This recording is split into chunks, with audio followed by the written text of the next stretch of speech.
नमस्ते। आज हम बात करेंगे बिजनेस की एक बहुत ही बड़ी चुनौती के बारे में। वो ये कि किसी भी कंपनी के पास सही काम के लिए सही समय पर सही लोग कैसे हों। ये किसी भी कंपनी की कामयाबी के लिए बेहद जरूरी है। और चलिए देखते हैं कि ये सब किया कैसे जाता है। जरा सोचिए, अगर किसी कंपनी में जरूरत से ज्यादा कर्मचारी हैं, तो इसका सीधा मतलब है बढ़ती लागत और दुख की बात है छटनी।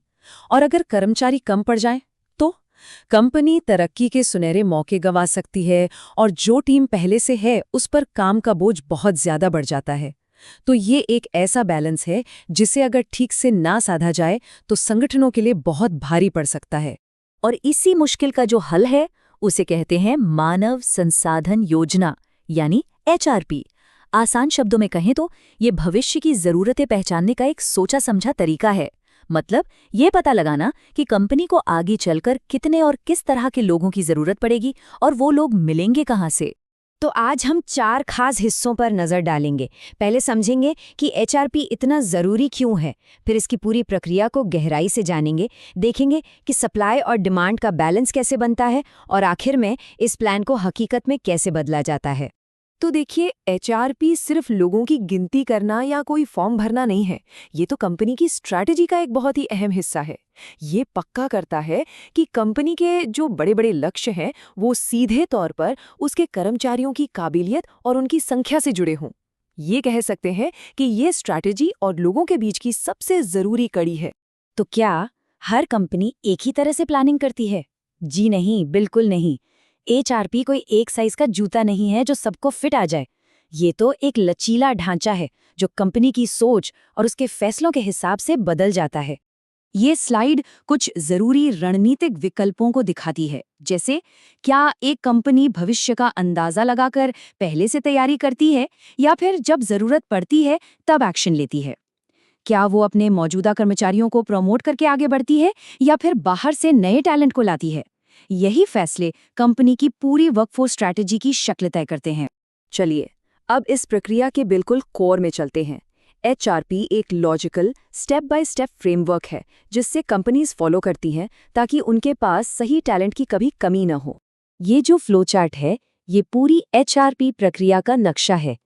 ध्यान दीजिए कि इसकी शुरुआत कहाँ से होती है, जरूरतें क्या होंगी इसका अंदाजा लगाने से। फिर ये आगे बढ़ता है सप्लाई का पता लगाने की तरफ और आखिर में ये एक एक्शन प्लान में बदल जाता है। हम इसके हर कदम को ठीक से समझेंगे। इस पूरी प्रक्रिया के 2 सबसे बड़े इंजन हैं, डिमांड और सप्लाई का पूर्वानुमान। इसे ऐसे समझिए जैसे कोई दुकानदार अंदाजा लगा रहा हो कि त्योहारों में उसे कितने सामान बेचने होंगे। ये हुई डिमांड की फोरकास्टिंग। और फिर वो ये चेक कर रहा हो कि उसके गोदाम में पहले से कितना माल पड़ा है। ये हो गई सप्लाई की फोरकास्टिंग। तो सवाल ये है कि कंपनियां भविष्य की जरूरत का अंदाजा लगाती कैसे हैं? इसके लिए कई तकनीकें इस्तेमाल होती हैं।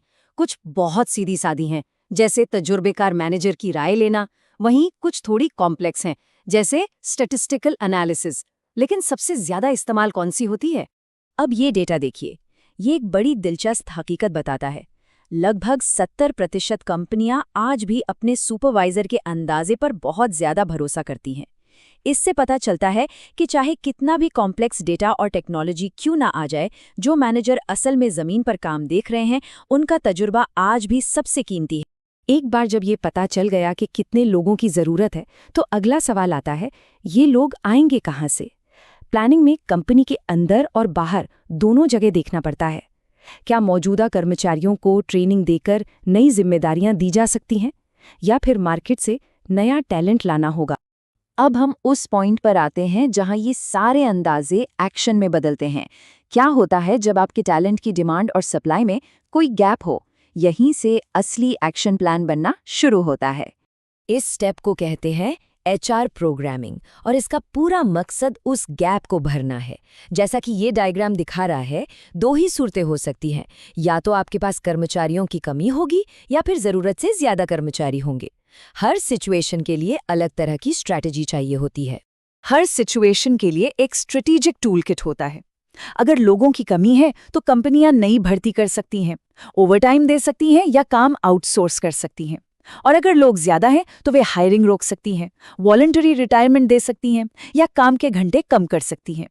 ये वही असली बिजनेस फैसले हैं जिनके बारे में हम अक्सर खबरों में सुनते रहते हैं। और अब हम आखिरी पड़ाव पर पहुंच गए हैं, मतलब प्लान को कागज से उतार कर जमीन पर लाना और उन मुश्किलों का सामना करना जो रास्ते में आ सकती हैं। कोई भी प्लान तब तक बेकार है जब तक उसे लागू न किया जाए, पर बात यहीं खत्म नहीं होती। लागू करने के बाद आता है कंट्रोल और इवैल्यूएशन। इसे ऐसे समझिए जैसे किसी जहाज का नेविगेशन सिस्टम। ये लगातार रास्ते को चेक करता है और जरूरत पड़ने पर बदलाव करता है ताकि आप अपनी मंजिल पर पहुंच सकें। लेकिन ये रास्ता हमेशा आसान नहीं होता। कई रुकावटें आ सकती हैं। कभी-कभी लोग इस पूरी प्रक्रिया की अहमियत पर ही सवाल उठाते हैं, तो कभी-कभी शॉर्ट टर्म लक्ष्यों का दबाव लंबी प्लानिंग पर भारी पड़ जाता है। एक कामयाब एचआरपी के लिए इन रुकावटों को पार करने के लिए मजबूत लीडरशिप और कमिटमेंट की जरूरत होती है। और आखिर में ये कोटेशन पूरी बात का सार बता देता है। प्लानिंग करने में नाकाम रहने के नतीजे असली होते हैं और महंगे भी। ये सिर्फ कोई कागजी कार्रवाई नहीं है, बल्कि ये संगठन की सेहत और कामयाबी के लिए बहुत जरूरी है। तो ये पूरा विश्लेषण हमें एक आखिरी और सोचने पर मजबूर करने वाले सवाल पर छोड़ जाता है। क्या संगठन आने वाले कल के लिए प्लानिंग कर रहे हैं या सिर्फ रोजमर्रा की चुनौतियों का जवाब दे रहे हैं? क्योंकि सही प्लानिंग ही है जो एक रिएक्टिव संगठन को एक विजनरी संगठन में बदल सकती है।